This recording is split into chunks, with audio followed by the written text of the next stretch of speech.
Okay, so as I near the end of my piece of thread, even though I have tied it on to get absolutely the most use out of this thread as I possibly can,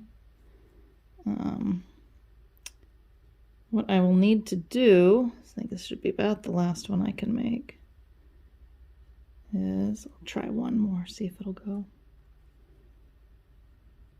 Oh, nope. All right, so we'll take the old thread off. We will grab our new thread and hang on. So we'll go ahead and put our new thread on our needle. And I like to use a fairly long length of thread now because I've been making knotted lace for a while.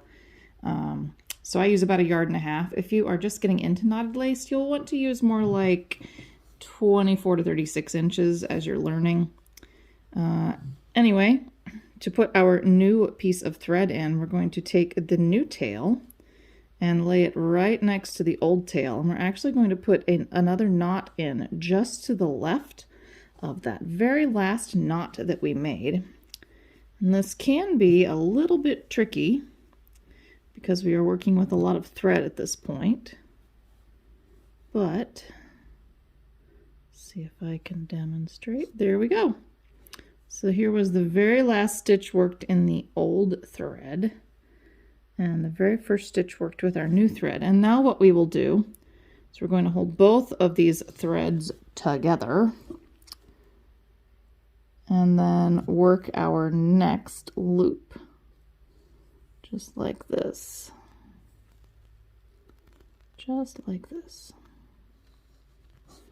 A lot of times I go in here and I don't quite tighten my knot all the way down, and I adjust and I give it just a little more of a tug.